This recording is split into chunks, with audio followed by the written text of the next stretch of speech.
I don't want to stand next to her. So give me cuties. Okay. So I'm just going to do that. Hi, everybody. As everyone finishes up getting their food, thank you for being here. I suspect some more folks will trail in, but we're going to go ahead and get started so we can hear all the cool things that we get to hear today. So welcome to today's lecture. It's titled Sexual Harassment of Women, Climate, Culture, and Consequences in Sciences, Engineering, and Medicine. This talk is a part of a series of lectures funded by a grant from the Daniels Fund with additional support from the Division of Humanities, Arts, and Social Sciences here. I think a lot of you know Dr. Frazier Benya.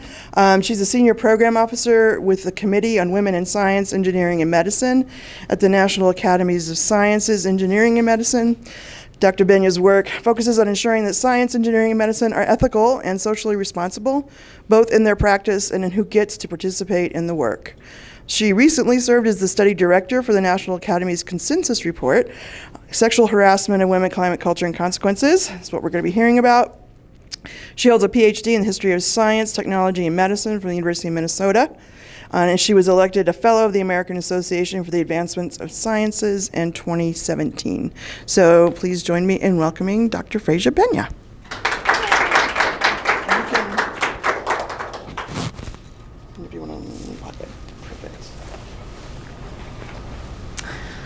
Good afternoon, everyone. So I'm going to give you a reasonably comprehensive summary of a 300-page report. So I will hit on some topics that you should feel free to ask me to elaborate on.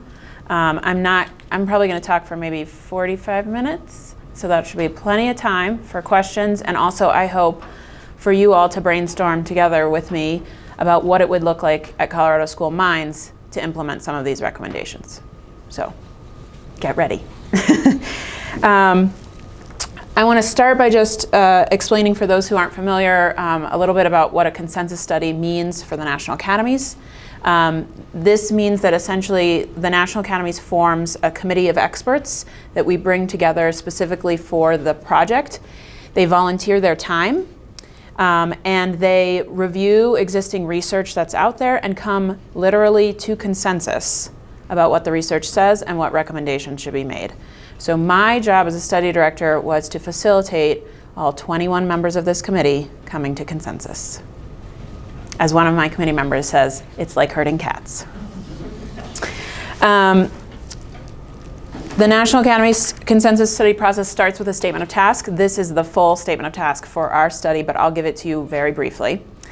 The committee was charged with reviewing the research on the prevalence of sexual harassment of women in the academic fields of science, engineering, and medicine, to review the impact it has on women's recruitment, retention, and advancement, and then thirdly, to review policies, practices, and strategies that are most successful in addressing and preventing sexual harassment.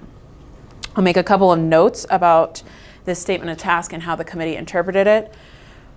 First, the charge was to cover women, the experiences of women. That's not to say that men aren't sexually harassed. They are, though not at much lower rates than women are.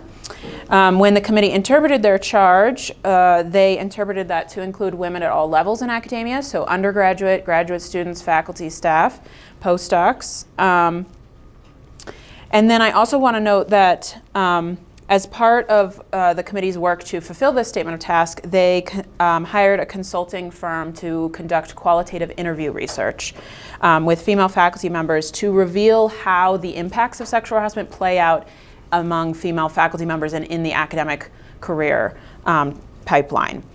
So I will be using some of those quotes from these interviews throughout the presentation to help illustrate some of what the research shows us generally about sexual harassment. All of the work at the National Academies is funded by external parties.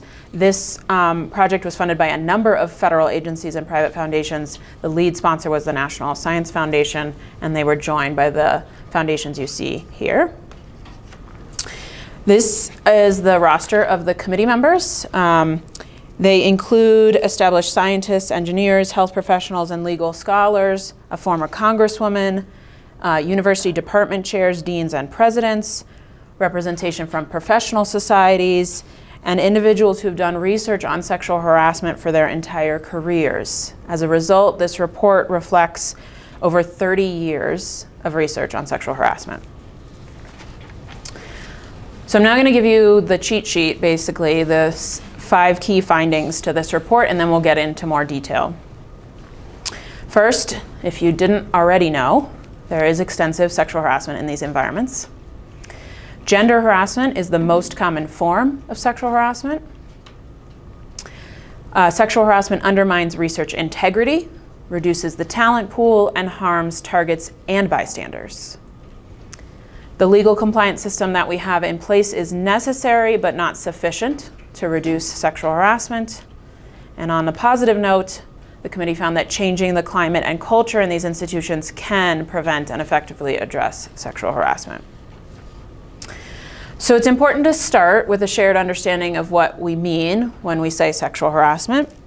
To do so, the committee reviewed the social science and legal scholarship and determined that sexual harassment is a form of discrimination that consists of 3 types of behavior. The first is sexual coercion. This refers to the implicit or explicit attempts to make conditions of employment or education contingent upon sexual cooperation.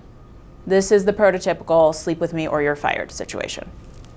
It is often the first thing that comes to mind when people think about the term sexual harassment, but it is also the rarest form. The second type is unwanted sexual attention. This refers to sexual advances that are unwelcome, unreciprocated, and unpleasant to the target. This can include unwanted touching, hugging, stroking, kissing, relentless pressure for dates, or sexual behavior despite discouragement. This form of sexual harassment can and sometimes does include sexual assault. In other words, the same behavior can be both a civil rights violation and a crime. All that said, most of the time, sexual harassment is a put down and not a come on, and does not have the appearance of a come on as these first 2 types do. Sexual harassment's most common form is gender harassment, and this refers to verbal and visual conduct that conveys hostility, objectification, exclusion, or second-class status about members of one gender. So this can be for men or women. It includes comments like women aren't cut out to be surgeons or girls don't belong in engineering, and it also refers to degrading images and words in an ambient environment, like porn, lewd graffiti, and sexual slurs scrawled on whiteboards. Gender harassment is considered a form of sexual harassment in the law because it is based on sex. So this figure on the right, the circle diagram, helps to show how these 3 categories of sexual harassment map onto the legal definitions of sexual harassment. So we start with the broader circle of discriminatory behaviors in the eyes of the law. Within that is sex and gender discrimination, a specific form of discrimination, and inside sex and gender discrimination is sexual harassment. Within that, there are 2 ways in which sexual harassment can occur in the legal statute. It can be either quid pro quo sexual harassment, which is the lighter blue sort of semicircle shape, or the dark blue one. The quid pro quo sexual harassment maps perfectly to sexual coercion. The hostile environment in the dark blue can be created by severe or pervasive gender harassment or severe and pervasive unwanted sexual attention. We can envision these 3 types of sexual harassment overlaid on an iceberg, and it can help us convey some of the key messages from the report. So as indicated in this image, the waterline is the level of public consciousness or public awareness around the term sexual harassment. That is, what's above the waterline people think of when they hear the term sexual harassment. What's below the waterline is what people often do not think of as a form of sexual harassment. So at the top of the iceberg, most readily recognizable in the public eye, is sexual coercion and some of the forms of unwanted sexual attention. These are behaviors that break through to public awareness and get widely recognized as impermissible. These are also the behaviors that institutional policies and practices tend to target. But the research is clear, the most common form is gender harassment. Again, this is the sexist and sexualized insults that demean, denigrate, and humiliate people in gender-related ways. As committee member Dr. Lilia Cortina puts it, Gender harassment is not about romance gone awry. It's not about trying to pull women into sexual relationships. Instead, it's about pushing women out of careers where they are seen not to fit and not to belong. As one assistant professor from engineering said in her interview with our researchers, quote, "Most of them are demeaning the women, shutting her up in the workplace, demeaning her in front of other colleagues, telling her that she's not as capable as others are, or telling others that she's not as sincere as you people are." The gender harassing conduct in this image is submerged underwater because most people don't realize it's a form of sexual harassment. But as with icebergs, what's underwater is crucially important and rather dangerous. It might be tempting to assume a continuum of severity within these behaviors, that for instance, what's at the top of the iceberg is somehow worse than what's at the bottom of the iceberg. But the committee reviewed the evidence for this assumption and found that it does not hold up to scientific scrutiny. The research actually reveals that even when sexual harassment entails nothing but gender harassment, without any of the unwanted sexual pursuit, it takes a toll on victims. The research shows that severe or frequent gender harassment does the same professional and psychological damage as a single instance of sexual coercion. Additionally, over 30 years of research on sexual harassment in workplace and education settings shows that sexually harassing behavior can be either direct, targeted at an individual, or ambient, a general level of sexual harassment in an environment, and it is harmful in both cases. As a result of this research, the committee recommended that leaders in academic institutions and research and training sites pay increased attention to and enact policies that cover gender harassment as a means of addressing the most common form of sexual harassment and of preventing the other types of sexually harassing behavior. And I'll explain that last piece in 2 slides. So, as I stated, the statement of task asked to determine the prevalence. So, the first thing the committee did was work on that piece of it. And they found that for women faculty and staff, about 50% of them will experience sexual harassment in their workplace setting. And these surveys are usually measuring over a 1 to 2 year time period, so not over their lifetime. For women students, 20 to 50% of women students in science, engineering, and medicine will experience sexual harassment, and in this case, specifically at the hands of faculty or staff. So I'm going to give you a little bit of a snapshot of some of this data. This is a survey of the women faculty and staff at a large public university. And what this helps to convey is the prevalence of the gender harassment piece and how it relates to the other 2 forms of sexual harassment. So the 37% in gray are the lucky few who experienced no forms of sexual harassment. The rest of this pie chart are women who experienced some form of sexual harassment. What I want to call your attention to is the small green wedge of 5%. Those are the only women that did not experience gender harassment when experiencing sexual harassment. Everyone else experienced gender harassment either on its own or with another form. This is the data from one of a university system from their existing campus climate data, and we were able to have a consultant analyze it to look at the differences between students in medical school versus engineering, science, and non-STEM. And so a couple of things to point out here. First, if we start by looking at the sexual coercion and unwanted sexual attention, these are the orange and sort of teal bars. Across all of the disciplines, they're incredibly low, right? We're looking at between 1% and 4% of women are experiencing this. So there are no significant differences across the disciplines. The next 2 bars, the dark blue and the gray, are the gender harassment. And in this case, the researchers break them up into 2 types, sexist hostility in blue and crude behavior in gray. So now we begin to see the high prevalence numbers of gender harassment in comparison to the other 2 types, and we also begin to see some differences in the disciplines. This was a somewhat surprising finding. We did not necessarily expect to see that significant of a difference between medicine and between engineering, and then between science and non-STEM. And I think some people would have expected to see the STEM fields higher than the non-STEM fields.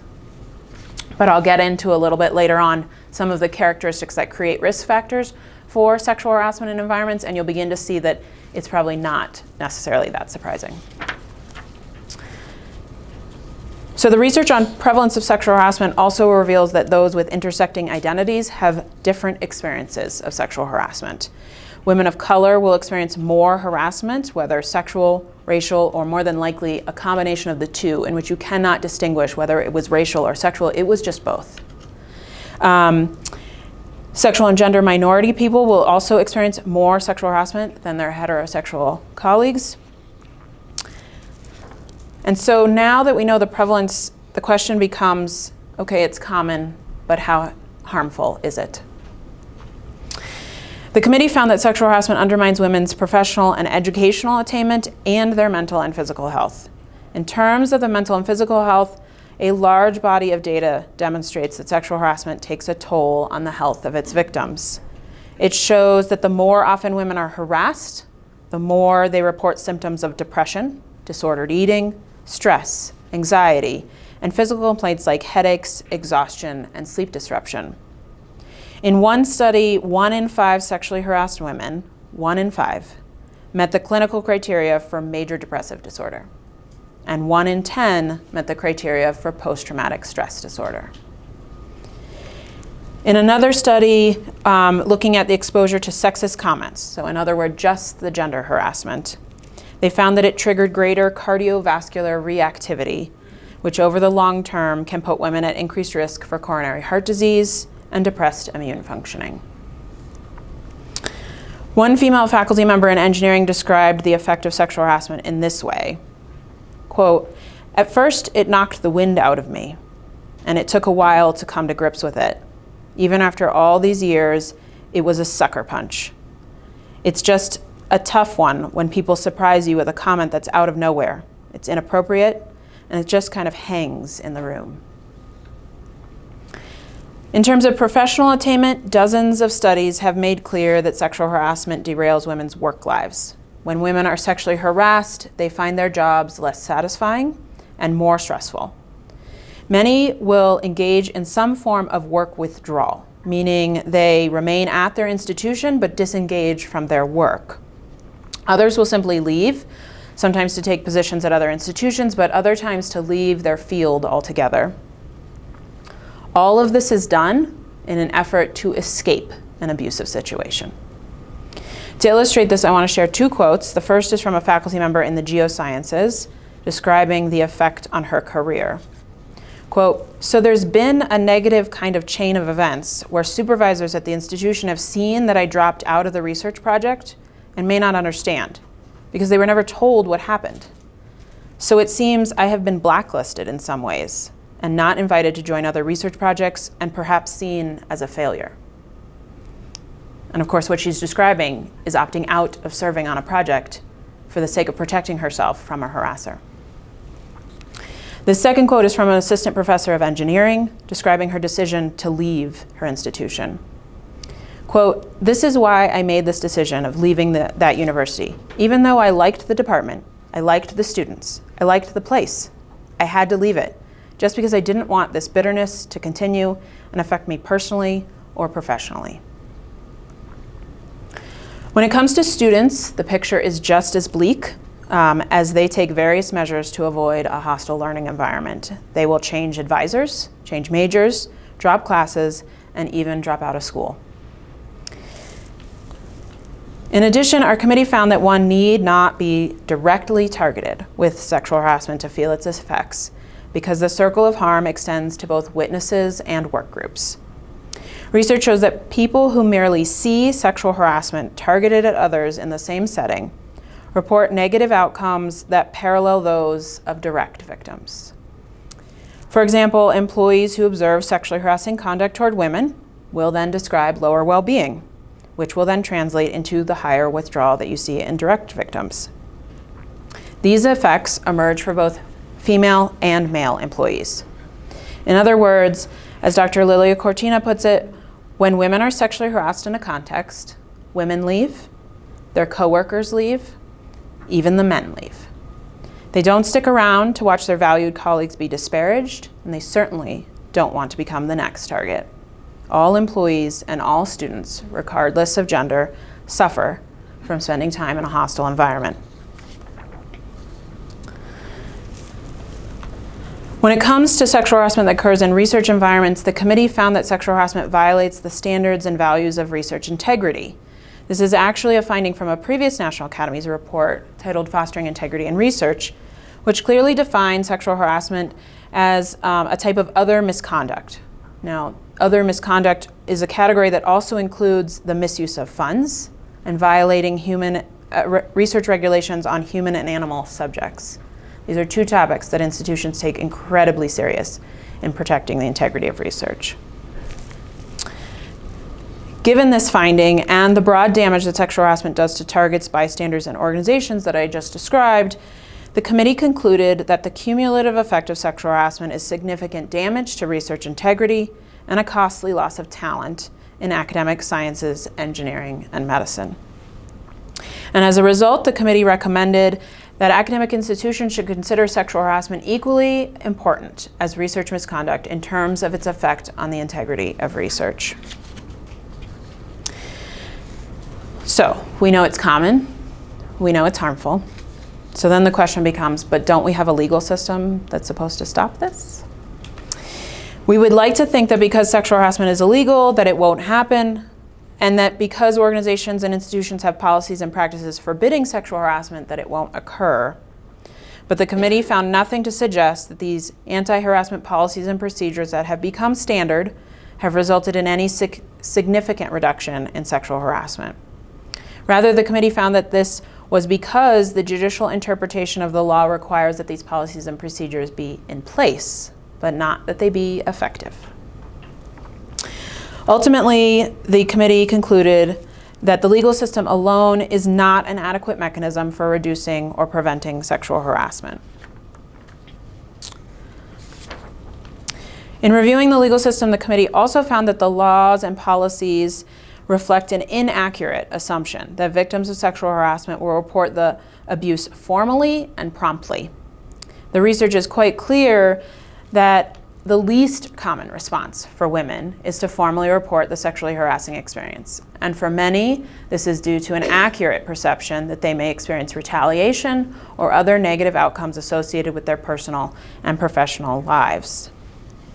The research shows that only around 1/3 of women will reach out to those in their organization to informally discuss their experience of sexual harassment. This means not filing a formal complaint, just disclosing to someone. When it comes to making formal reports, the rates are even lower. In one study of a workplace not specific to academia, they found that only 25% of the women targets will file a formal report. But when we look in academia and we look specifically at undergraduate and graduate students, the numbers are drastically lower and look more like 6 to 7% of women will formally report. For many, they want the behavior to end. They want to get back to work or to school, and they do not want to get entangled in legalistic grievance procedures or investigation processes that research shows and that they accurately perceive can victimize them further. To illustrate this, here's a quote from a faculty member in medicine dealing with the decision to report.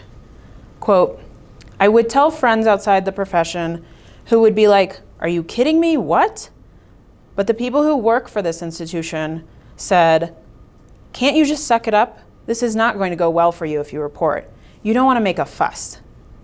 I knew they were right, but at the same time, I really was like, this is just too much. I shouldn't have to be preparing to get raped whenever I go into work." Well, an assistant professor of engineering described the situation this way: "I didn't feel like I had an option in that situation. I think ordinarily I might have done something, and I think one of the things about being on the tenure track that's been a little bit upsetting is that you end up feeling somewhat powerless in certain situations where you normally might not have." And when people do report, it can be as traumatizing as the original harassment. Researchers actually call this institutional betrayal because the victim comes to the institution to get the behavior to stop, but that is often not what happens. Here's how one assistant professor in engineering described it. Quote, "I hated it. You are feeling bullied into revealing things, then you have no choice but to go through this process. It makes you feel even more powerless. For me, I felt worse every time I went to HR. I was bullied into getting coworkers' names that I may have even talked about with the situation, and if I didn't, then I would be violating the rules, and therefore my job would be in jeopardy. It was a horrible experience, and it made me, if something else happened, I didn't want to do anything about it." Ultimately, the committee concluded that effectively addressing sexual harassment through the law, through institutional policies or procedures, or through culture change requires taking into account the fact that targets of sexual harassment are unlikely to report harassment and often face retaliation for reporting, despite that retaliation being illegal. The committee stated that it is time to consider approaches that address the cultures and climates that enable sexual harassment to thrive. They stated that academic institutions need to move away from a culture of compliance and toward a culture of respect. They need to move beyond legalistic policies and trainings focused only on the most obvious acts of abuse, the above the waterline behaviors, and stop relying solely on formal reports. So the question becomes, well, how do you change the culture and climate? And to do so, the committee went back to the research to examine the systems and cultures in higher education and what characteristics will make them likely to allow sexual harassment to thrive. The research reveals that there are 2 characteristics most associated with high rates of sexual harassment. The first is a male-dominated environment, and this can be created in 3 ways, and you only need one of them to create a male-dominated environment. So the first is whether the overall representation of women is vastly underrepresented. So this would be an instance in engineering, where at the undergraduate, graduate, faculty, and even an industry level, it is incredibly male-dominated. It can also be male-dominated if the leadership alone is male-dominated. So this example would be from medicine, where at the medical student population for the last few years, they've been at gender parity, but the leadership in medicine is still heavily male-dominated. And then the third way an environment can be male-dominated is if culturally it is male-dominated. And this means if it is seen as abnormal for women to do that work. So for instance, societally, we might consider it abnormal for a woman to work on an oil rig. So you can see that some STEM fields will have all 3 of these characteristics. The second characteristics that will create a high risk for sexual harassment is an organizational climate that communicates tolerance of sexual harassment. And the research identifies 3 ways in which this gets created. First is when the community perceives it is risky to report sexual harassment. Second is when the community perceives that offenders escape sanctions. Third is when the community perceives that they will not be taken seriously if they come forward with a report. I want to emphasize here that it is really important to recognize that it is about perception. There's a difference in the research between culture and climate. Culture are the things that we aspire to, the values, the mission statements, even the policies we write down at our institutions. The climate is how the community feels those values are lived and experienced. So a classic example for academics that should work here is that in academia, we say that we value, our culture says we value equally research, service, and teaching. I see some smirks because everyone knows that the climate in academia says that we value research above all else. And so this is what's happening in sexual harassment. We have policies and procedures that say that we do not tolerate sexual harassment, but the climate says we tolerate it. So ultimately, what's important to recognize here is that while these 2 characteristics are important, it is the organizational climate that is by far the greatest predictor of the occurrence of sexual harassment. So that is where we focus our attention. I'm going to share 2 quotes to illustrate how powerful this organizational climate can be. Both of these happen to come from faculty members in medicine. So the first one reads, "I believe in counseling and everything, but it's also when your environment is that much of a pressure cooker. I knew that I couldn't bear to hear how bad this was. I had to keep going. There was no choice. Kind of like getting therapy in the middle of a war zone. Like, I can't be feeling these feelings right now. If I actually feel what's going on here, I will not be able to function. The other quote put it this way: I still don't think that the prospect of being sexually assaulted was as bad as watching the next generation of sexual harassers being formed. I think that was the worst part for me. As a result of the research, the committee concluded that a system-wide change to the culture and climate in higher education is required to prevent and effectively address all three forms of sexual harassment. They laid out essentially a roadmap for higher education institutions that includes a number of recommendations and promising practices for how to change the climate. You can see, I'm going to go over these in detail, but this handout is available for free online. You will see as we walk through these recommendations how they connect back to those three characteristics that make a climate tolerant of sexual harassment. So risky to report, people escape sanctions, and that you're not taken seriously when you come forward. So the first is to create diverse, inclusive, and respectful environments. Here, the committee spoke about the need to examine your policies and practices for hiring and promotion to make sure that they reflect the values and goals that we aspire to as an institution, and to address that issue of male-dominated environments, of course. They also pointed to the use of civility promotion efforts.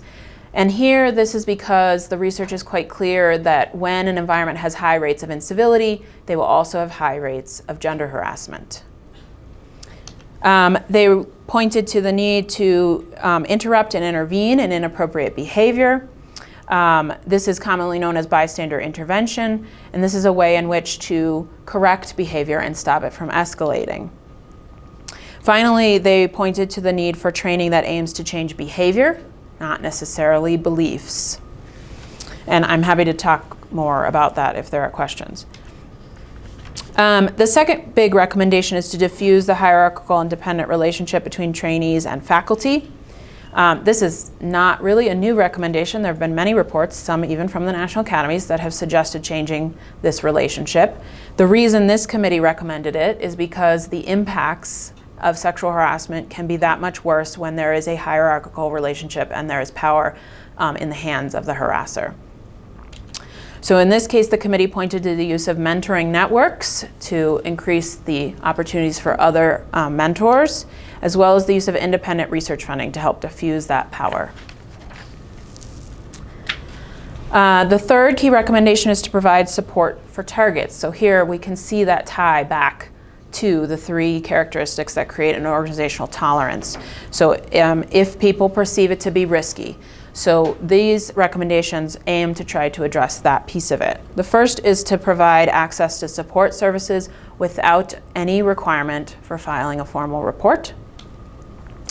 The second is to make use of other alternative and less formal means of either recording and documenting information about sexual harassment or of handling an experience of sexual harassment. And here the committee pointed to the use of ombuds officers and also the use of restorative justice procedures as alternative ways to formal reporting systems. Then they also pointed to the need to develop approaches to prevent someone from experiencing retaliation. This is a tricky one. There are no examples, even in industry or in academia, to point to on this one, but it's basically a call from the committee to those of us in these institutions to take this seriously, and to do so, that means starting to think about what it looks like for someone to be retaliated against in these environments, and then setting about to protect them from those things. It is also important to recognize that retaliation can occur not just once someone has formally reported, but it can occur as a means to prevent someone from formally reporting. The fourth recommendation is to improve transparency and accountability. Here, again, we're going to see that tie back to those organizational climate. In this case, it's about conveying to the community that the institution takes these reports seriously and people do face sanctions. So first is to be very clear about the policies and expectations of behaviors, and to include a list of escalating disciplinary consequences that people will face if they violate these rules. The committee did specifically speak about escalating disciplinary consequences as a way to correct behavior and prevent it from getting worse, and also that those escalating consequences map to the severity of the behavior.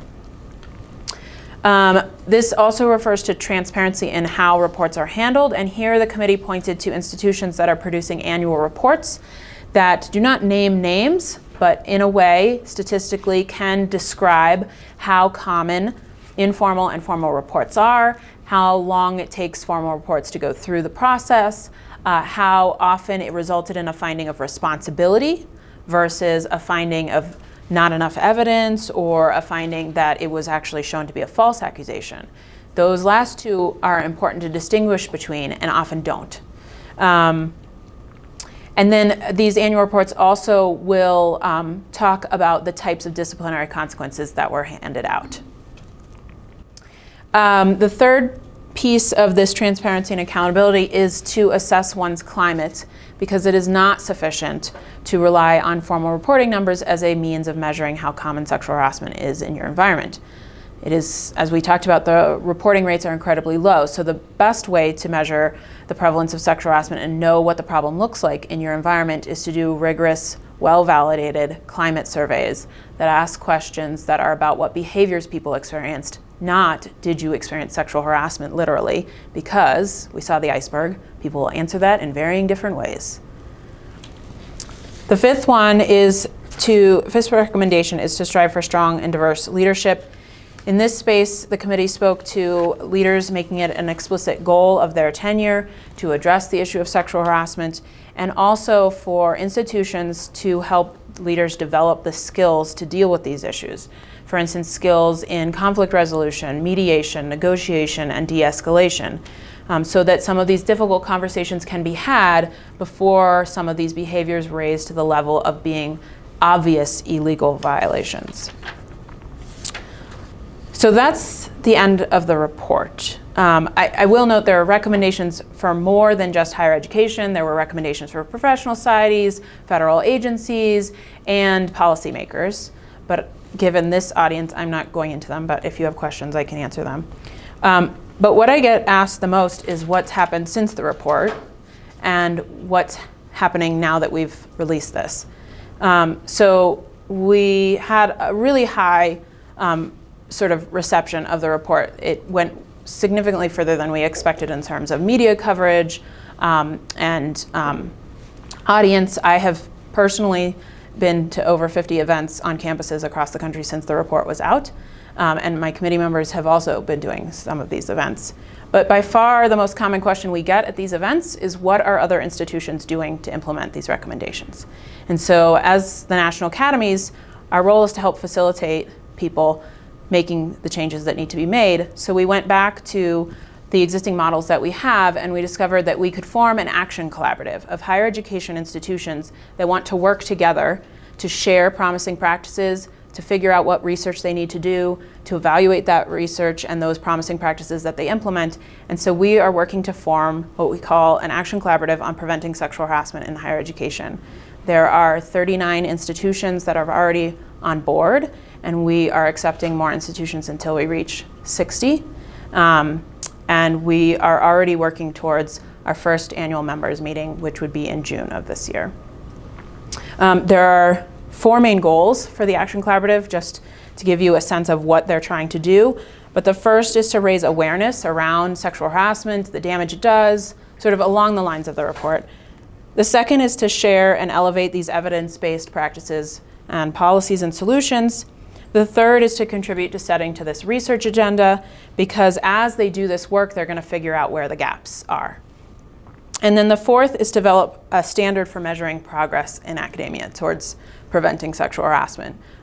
We can't just wait every 3 to 4 years to do a climate survey and see if the numbers have, sort of dipped a little bit. We need to figure out ways to measure interim progress in terms of moving towards prevention rather than just reaction. So I'm going to stop there. And I welcome your questions, comments, suggestions, and thinking how Colorado School of Mines could implement some of this. Thank you.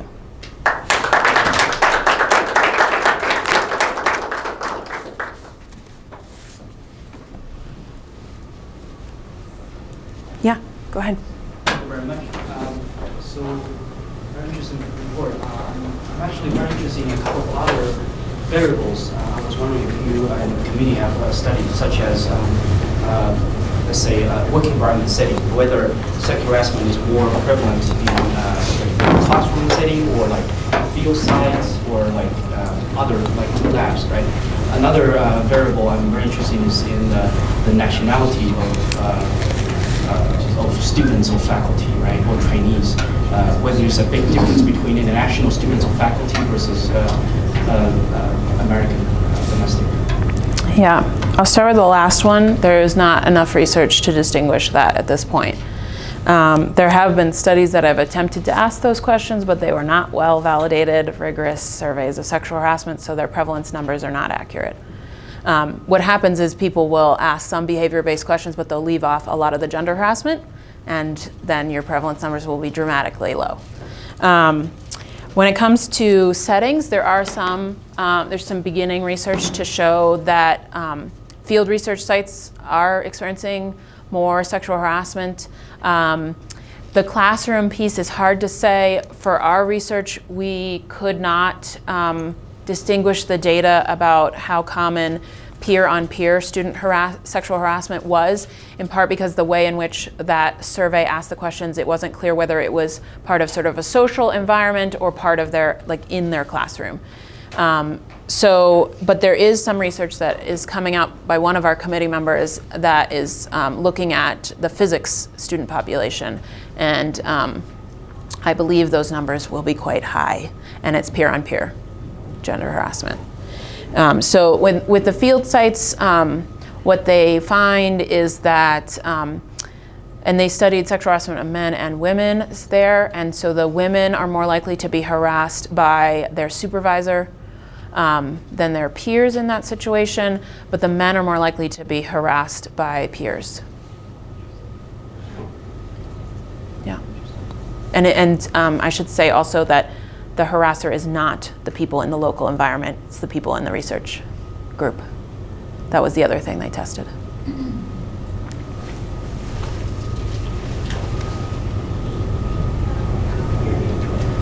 Yeah. Do you mind going back to, in terms of the best practices of the recommendations, the very first one? I think that was about, yes, so the environment, can you like unpack this a little bit better or a little bit more? I'm just really interested about the civility piece and how we address inappropriate behavior and how we change behavior. Those are very hard things to do. So is there more details you can provide? There are some examples of civility promotion programs in the report. There's, I think, 2 that were actually researched and evaluated, and those are the ones we cite. In terms of changing behavior versus changing beliefs, it's not an easy thing to do. The reason they called for that is that the vast majority of our standard sexual harassment training, that I'm sure many of you have experienced, either online or if you're lucky in person, conveys information about what sexual harassment is and how to report it in your institution. And so that training is set up to basically increase knowledge. When the researchers who study sexual harassment training have then gone back to say, okay, increased knowledge, great, but that's not necessarily what we're after here. What we're after is getting people to not harass others. So when they look at whether or not there's a connection between increased knowledge and an actual change in behavior, they find there's no evidence to tie those 2 things together. So then we go back to some of the research about organizational climate. And here, this is research from experimental social scientists, where they have created environments in a lab space that convey a tolerance for sexual harassment. So they've done so by putting up images that convey sexist things, or they have actors in the space that actually speak about sexist things, or they actually harass someone, and then they bring test subjects in to the environment and see how they react. This is essentially research on the perpetrator. So they start by figuring out whether the perpetrator or the person they're studying is likely to sexually harass. So in this case, they define that as someone who holds sexist beliefs to begin with. So they're more likely to express those sexist beliefs. And you take those people and you put them in this environment that the scientists have created, and no surprise, they sexually harass others in that environment. What is scary is that they take the people that do not hold the sexist beliefs, they put them in that environment, and they start harassing. So the researchers have not recreated the opposite yet, but they hypothesize very strongly that if they were to create the not tolerant environment, that they could even get the people that hold sexist beliefs to stop. And there's plenty of anecdotal evidence of this, of department chairs who've been very strict and clear about expectations of behavior, and when those department chairs leave, the students call them back up and say, guess who started harassing again? So this is the power of the changing of behavior piece that the committee refers to. How you do training to change behavior is a big question, but so far we haven't even tried to even set up training to do that. The closest thing would be bystander intervention. And I would just add that when one of our committee members, Vicki Magley, she studied sexual harassment trainings, and for a couple of years, she couldn't actually get anyone to fund research on sexual harassment training. Not even in industry. They wouldn't let her evaluate it, in part because these institutions are afraid that when she evaluates it and finds that it does not result in a change in behavior, that they will be out of legal compliance. So what she ended up doing was actually studying civility promotion programs. And that industry was more interested in at the time. Yeah. Go ahead. Great. I mean, not great, but thanks for sharing. The changing behavior versus beliefs. So I've, in the news lately is attention to how it's more effective to connect with people's emotions than to reason with facts, and then this intersects that in an interesting way. But to get to a point where you have an organization committed to changing behaviors requires a higher order organizational culture change, right? So the organizational culture has to value the desire to achieve this outcome in order to incentivize supervisors to enforce change. So there's some I don't want to call it a top-down dimension, but there's a step that seems to need to happen to get to prioritizing changing behavior. Yeah, no, you're absolutely right, and it's why the committee made recommendations to leaders in academia, and by leaders they were explicit that it not just mean the president and the board of directors and the provosts. They said leaders at every level, because the climate can be that localized. So the climate can be the classroom, and the teacher sets that climate at the beginning of class every day, or at the beginning of the semester. We could put on our syllabi, right next to the section where we talk about plagiarism, expectations of how we are going to treat each other in this environment. We could do that. That would be a very powerful message about expectations of behavior. So there's ways in which you can set climate in different settings, and some of these overlap, because we have the climate in a higher ed institution, then we have the climate in the professional organization, and those two will intersect in various points. So we have to address all of them before we really get to make some change. The one thing I'll note about your first comment about sort of societally talking about sort of winning people over, with the beliefs or emotion, is that in this instance, we don't have to change everyone. We have to start thinking about the fact that it is a privilege to participate in an education setting or in a workplace. People applied to get in, and the expectation is that when you're there, you follow certain rules. That's what we have. So it's not about trying to convince everyone to address climate change in this country. That's not the same problem here. This problem we have some control over, and we're just not exercising it. Yeah. Back. Take explicit steps to achieve greater gender and racial equity. So we have training for search committees, and we understand that. And what do you do when you have a search for a leadership position And despite individually reaching out to very specific people from diverse groups, you can't even get a single woman to apply for a position. I would take that as a huge warning sign that your climate is not welcoming. And I would stop trying to recruit people, and I would fix your climate internally first. It will make the act of recruiting way easier. Where's my D? No, I mean, and there's research to back this up. I mean, there's a number of advanced programs funded out of NSF. The University of Michigan was one program that we cited in this report where they have done things to change the hiring and promotion practices, but they also did things internally. Family-friendly leave policies, all sorts of other things, flexible work hours, and they address the internal part. And how do people feel being in it? Because word of mouth is a powerful thing. I mean, we see it in the case of sexual harassment. They call it the whisper network. It works two ways. It works to warn people away from working with others, and it also works to penalize people who may have experienced the behavior. So we just need to be more aware of the fact that people do sense what the climate is like in institutions. And unless you address that part first, it's an uphill battle. And it's, personally, as someone who studies ethics, I would argue it's also a bit unethical to recruit someone into an environment only to shove them back out.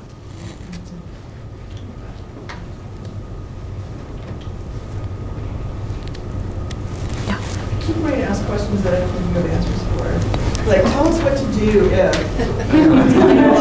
tell us what to do. Because I was thinking, one of my big quandaries is I often have undergraduate students come to me and tell me things they don't want me to report, and they want me to advise them. They want me to tell them what to do. And I don't even, because I know there will be retaliation in some cases, but I want them, it seems like if I can't even figure out how in the world are students going to be able to. So, I mean, yeah, it's a difficult problem. Where some institutions are starting is by departmental faculty starting to have conversations with Title IX offices so that they have a better understanding of what that process looks like. Because it is not a done deal that once you tell Title IX, it forces into a formal investigation process. But people feel like that's what's going to happen. So there are, I don't know what Colorado School of Mines looks like, but there are institutions that are trying to make the Title IX office more of a place to notify and separating it from a formal investigation process. Harvard is one of those institutions where they've literally created two separate offices so that there is no perception that coming to Title IX will force you into a formal investigation. There are also ways in which some institutions have like student advocates for this, and they can come and speak to faculty member to inform them about how to have this conversation when someone starts disclosing to you. There are good and bad ways to have that conversation. Right? We can see in the organizational tolerance piece that if in some way the faculty member conveys that it's not important or they don't take them seriously in that moment, that will silence that person really quickly. So we if you get too mad, it's also not helpful. Yeah. So, but there are experts either on your campus or elsewhere that can begin doing that leadership training that I talked about, and institutions need to support certainly department chairs and faculty members in being prepared and confident to have these conversations. Some of the other options that you described require some sort of institutional change. That is an option on the table for you and other institutions. There's one institution, I think it's Oregon State University, where they interpreted the mandatory reporting clause in a different way.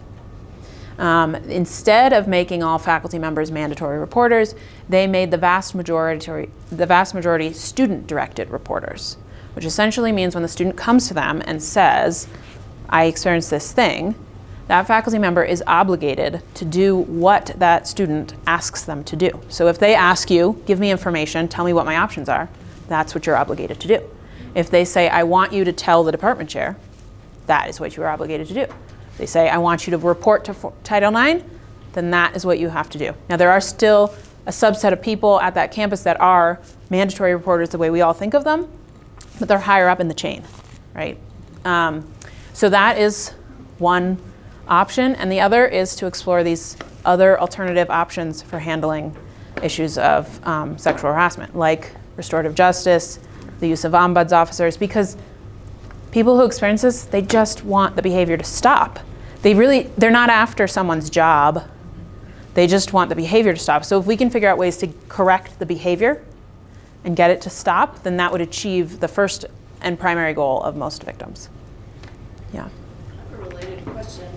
I mean, did you find in the research any evidence of people not reporting for that fear of, like, I don't want to cost this person their job, so I'm not going to say anything? Absolutely.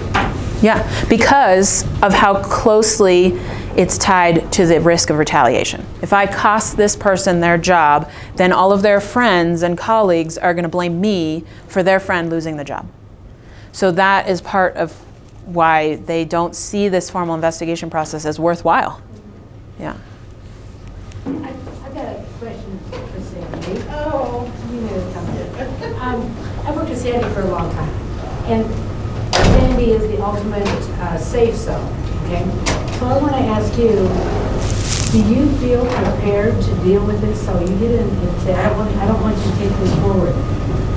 Do you personally feel prepared or know where to go, what to do? Because you probably get more than most people on this campus, I'm sure. And so if you're saying, I don't want anybody to know, and so you're internalizing this. Yeah. So I just want to know how you personally, if you don't mind sharing, do you feel empowered or feel like you have a place to go? Yes Maybe. and no. It depends on what the content of the conversation is.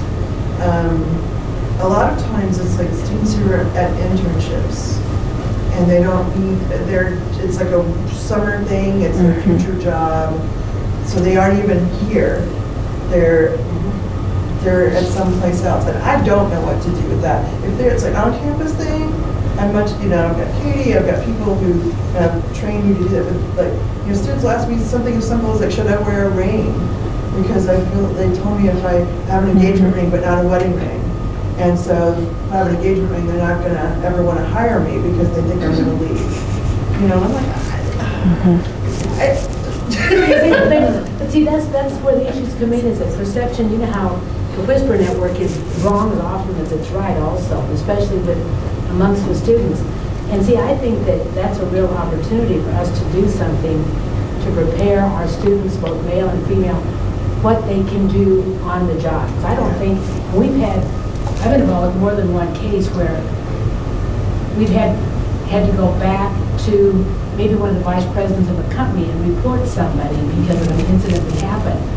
But those are serious incidents, right, and those are big things. But this is just preparing, giving the student confidence, or this is what you can do. These are your this is an outlet. If you have a problem there, who do you go to? Fear, and I don't think we do a very good job of that. I'm always happy to consult if anyone ever needs it. I'm the director of our talent office. But yeah, just call me. This is not just you and an incident. No, of course this not. is us preparing, because our students, and this is kind of different here, I bet 50% of our students get summer internship jobs at the age of 18 or 19. Yeah. They are not very world-wise, and they're going to strange locations. They should sometimes very isolated. Very isolated. They could be up in Alaska somewhere. They could be Wyoming. So, that. so a relevant. The thing is, that's one of the things that I think we could do better to start preparing them, but I don't know how to do that. So some of the research that talked about field research sites can be useful here. They looked at which field research sites had higher rates and lower rates of sexual harassment and what differed about them. And one of the things that they found is that it was the field research sites with lower sexual harassment that had conversations at the beginning of the field research expedition about expectations of behavior. It was written down. It didn't just include what to expect, it also included what would happen if something occurred. For instance, that if someone reported they were being harassed in some way, then for the safety of everyone, they could pull the proposed or accused perpetrator out. Or if the victim wanted to be pulled out, they could. But it included things like actually thinking through the logistics of what that looks like. For field research sites, it means making a satellite phone available to someone other than just the PI on the grant. So they had to put it in a very publicly available space, but not one that everyone would see when you went to go retrieve it. So some of these things you can begin thinking through, and they serve as a prevention approach. There's also a department, I think it was in a medical school, where sort of somewhat independent of sexual harassment, they decided to set out in a document expectations of what the mentor-mentee relationship would look like for these graduate students. Because for many of them, this is a totally different relationship than what they've experienced at an undergraduate level. And so they included things like, you should expect to meet with your advisor X number of times each semester. Okay, that seems logical, right? But it also said, and those meetings should not happen at a bar. Okay, so should happen, should not happen. What it did was signal to the students that this is what we expect to happen. If something of one of these sorts does happen, we want to know about it. It also put all of the faculty members on notice that we've now informed the students that this is not how this is supposed to work. So some of those expectations of behavior can be quite powerful, especially when addressed very clearly. So in the field research sites, they set those expectations of behavior. They had in-person conversations about them, and then they were not afraid to actually implement the consequences, and they did carry them out. Those are the ones with lower rates. So think about, what does it look like? And you have other institutions and organizations that I'm sure are very interested in having your students come work for them, right? So have a conversation about what you expect from them and what they then can get from your students. What does that process look like for them to report? And do the students know whether they go to HR in that institution or they come back to your Title IX office? The fewer questions there are, the better. Yeah. Are there examples in this report, I apologize for being late, of the advisor or mentor-mentee relationship guidelines? No, but we do have an ongoing consensus study on the science of effective mentoring. Okay. And it should be out in December or slightly earlier. And it's gonna produce a report, but it's not gonna print this tome. Instead, it's gonna create an online toolkit for how to mentor. So stay tuned for that. Yeah. Did you see that the gender harassment was different between like faculty to staff or staff to faculty, or was there any studies to say like how different individuals that might be classified in something that in university treat others or themselves? In addition on that, do you ever see sexual harassment coming up the chain? Yes. The research can't quite get to the specifics of like whether the experiences differ if the faculty member is doing it to a staff member versus a staff member doing a faculty member. Or I should say, the 30 years of research have not highlighted any sort of unique differences there. There is, though, sexual harassment that goes up the power chain. It's called Contra power harassment. And it's an important one for academic institutions to pay attention to. We don't have good prevalence numbers on it. And the reason is because it looks like this. So this was actually an example from a female faculty member in engineering.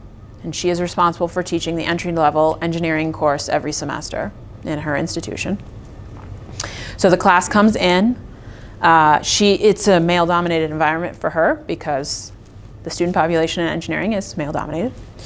And with, the semester starts, and somewhere along the lines, one of the male students will start to gender harass her, either in email or in person or after class. She will sit them down and explain that this is unacceptable behavior and you need to stop. And they will, to their credit. But then we get to the next semester and we start the whole thing over again. Different set of students, and without fail, another student will start gender harassing her. So technically, she is in a hostile environment. It's just that the perpetrator is changing every semester. So what institutions need to start thinking about is that this is not a problem of finding the bad actors and removing them from the situation. This is about sort of a public health problem. And we need to think about the environment that is allowing this to thrive. And then we can start protecting people from experiencing this. They could, for instance, in that institution, have conversations with all their freshmen every year at the beginning of class about how we expect to treat people, lay out the consequences, that sort of thing. That might do something. It could also mean the department chair comes in and says, this is what we expect. Having a leader say those things will be more significant. We see that in ethics training. We see that in sexual harassment training. So, yeah, the Contra power thing is understudied and a high risk factor in academia. Yeah. Did the study consider, I mean, I think you were talking about, at the beginning of a semester when there's the expectations for students around like cheating. Like everybody knows when they come in, these are the expectations and these are the consequences. Yeah. I mean, I think I still remember from college what they were. Was there any study if schools had incorporated a sexual harassment or gender harassment, and with that, the efficacy of that, or? So vastly not enough research to evaluate any of these interventions that people have tried. I do know that there are institutions that have done this. There are also institutions where they'll stick on the back of bathroom door stall walls information about are you experiencing something? Is it XYZ? Then it follows this map down to who you should reach out to. Those are all various things, but I don't know that anyone's evaluating whether or not it's having an effect on the climate, whether people feel it's still risky, whether people feel they'll be taken seriously. Those are the questions we need to be asking, and we're not yet. So I think there are institutions that are already doing it, so we could do even, X institution versus Y institution studies. And that's hopefully what we're gonna start getting to with the Action Collaborative.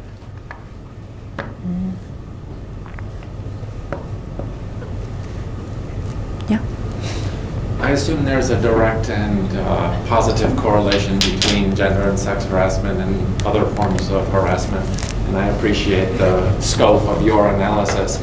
But did the committee sort of just take a peek at these? And I assume the people who are the researchers on the committee know these connections well, and just say something about racial, ethnic, LGBTQ harassment, and the extent to which these strategies also work for those dimensions. Yeah.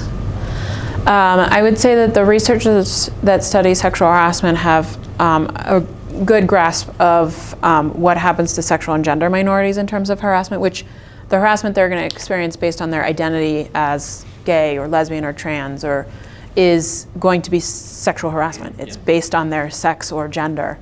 There's very little research on those populations because those populations are hard to identify. They don't often want to respond to surveys of this sort. But as I mentioned, what research we have shows that they experience more harassment than other populations, and the impacts will be worse for them. In terms of racial harassment, that starts getting sort of beyond the sort of sphere that the sexual harassment researchers study, but to the extent that they recognize that women of color will experience racial harassment as well as sexual harassment, or some combination of the two. It's actually a rather challenging problem to figure out in terms of studying it, because we have a set of standard behavior-based questions to ask in terms of whether you experience sexual harassment. But the respondents have trouble distinguishing whether that was sexual or racial that they experienced, so they'll pick one. But the reality is we haven't figured out a good way to measure the fact that it was both and double count it, or how do we deal with that? So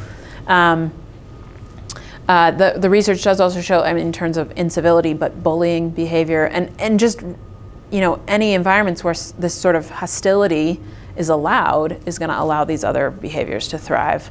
I didn't get asked it here, but in other institutions that have medical schools, I get the question about why medicine is so much higher. And we don't have a great answer to that just yet, but if we look at the risk factors for sexual harassment in an environment, we have the male-dominated thing, but so does an engineering, so that's not unique. We have the organizational climate. Could be shared. But we also have, one of the third risk factors is a strong hierarchy, one in which you cannot question those above you. So you see that in the military, and you'll see it in medicine. So that is one check in the column for medicine as a risk factor. But in terms of the tolerance piece and the bullying, medicine can also have high risk factors for that, because we see in medical education this sort of hostile Socratic method of teaching, one in which medical students are expected to tolerate aggressive comments and questions. They're expected to tolerate lack of sleep. Some might even call it sort of human rights violations. And one of the people who was interviewed called it that. And she basically said, why would I expect that my institution would take seriously gender harassment when they were willing to tolerate all of these other human rights violations, essentially? So that's exactly how that rationale and that climate plays out in people's mind. Mm-hmm. Yeah. Did you find a difference between the type of college? Like here we have a purely engineering school and very much similar to an engineering school, while other institutions may have different kinds of majors, and so you would imagine a different type of culture. So did you see a difference in like the type of school and what that measured up in gender harassment? So climate surveys that are good at measuring prevalence are somewhat new in higher education. There is a survey called ARC3, and it's a campus climate survey that was created by sexual assault and sexual harassment researchers, and it's considered an open source survey. So any institution can get it and basically adapt it to use in their institution. And so I think over 50 institutions now have used it, and they have made their report that analyzes the results public. Many of those institutions have. So you can begin to see differences in rates across some of these institutions. I don't think there's any really obvious differences. Some people ask, would there be differences between like the South versus the Northeast? The researchers who study sexual harassment in workplaces and education settings for over 30 years say there's no difference in geographic.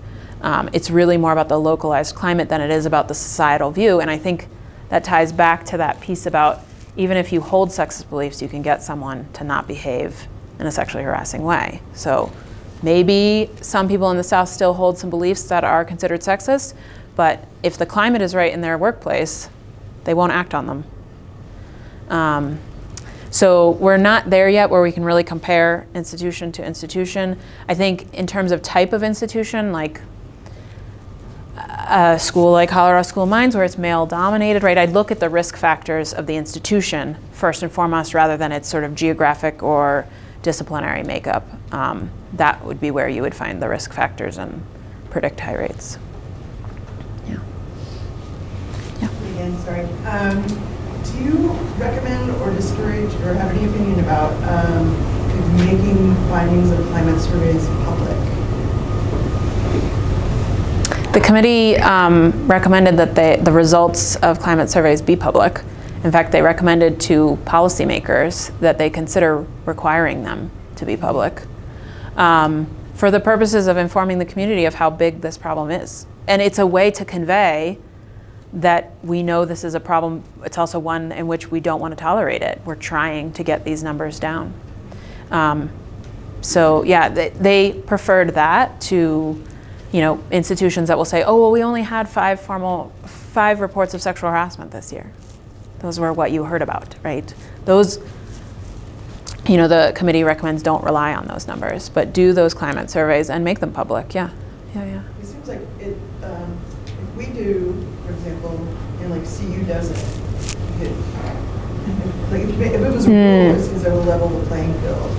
And that's part of the motivation behind the ARC3 campus climate survey and the fact that there are now 50 institutions that have done it and they're making it public, and they're starting to see, some of the first institutions got real nervous when they saw their numbers because this was an actual accurate prevalence survey. So it measured all of the gender harassment that people were experiencing.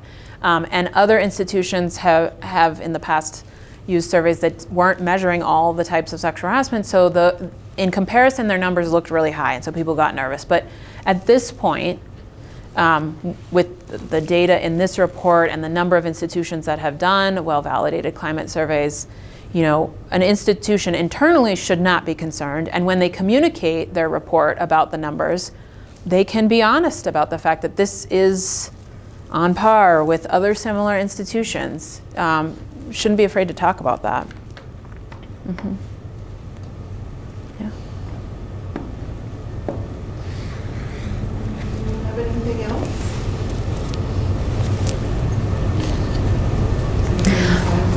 Well, if I can ask you all to do a little bit of work here, so I'll ask you some questions. Of these sort of 5 things and the sub-bullets underneath, what would you guys, just in the room, if we can go around, what would be the thing you would want to try first? Or what are you already feel like you're working on here at Colorado School of Mines?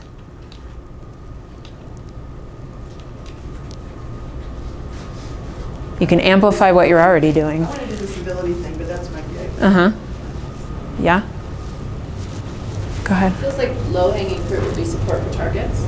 Yeah? So having a lot more options than just a formal report, and then people know those options. Mm-hmm. Mm-hmm. I was going to say that's what we're doing. So Yeah. we have an informal reporting option as well, and working on a restorative justice option too. Excellent. But anyone who comes into our office does not have to go through a formal process if that's not what they want. So Right.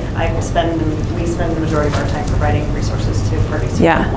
So this is a situation, this is common at most institutions, where the Title IX officers are doing great things, but the rest of the institution doesn't yet know about it. And it's not necessarily because the Title IX office isn't working hard to try to do that.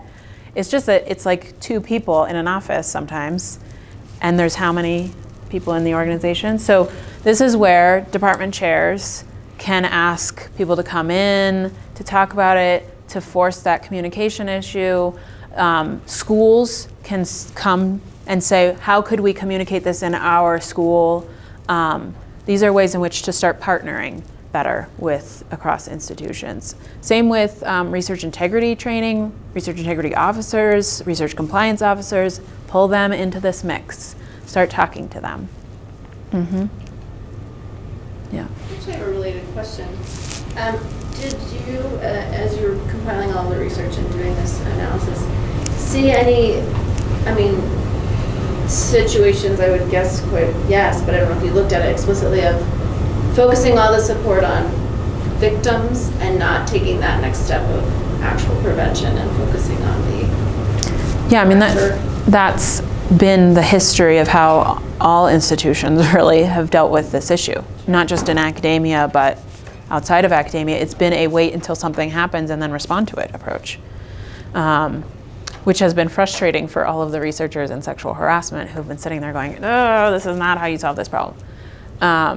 So it does require this mental shift from a just, sort of investigate things once they occur to a trying to prevent something. And it will undoubtedly require institutions to invest more resources in it, because they still need to do the investigation, but they now need to also do this other piece. Yeah. But on the plus side, all of you all, in whatever role you're in, can help with that prevention piece. And that's, I didn't put it up, but one of the last recommendations for higher ed is that all members of the community need to take this as their responsibility.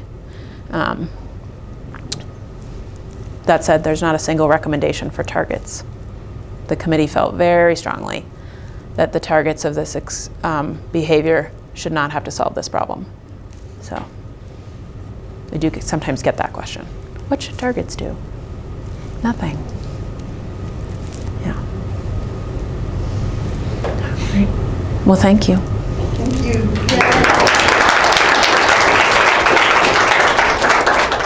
Frazier, isn't there a downloadable thing? Yes.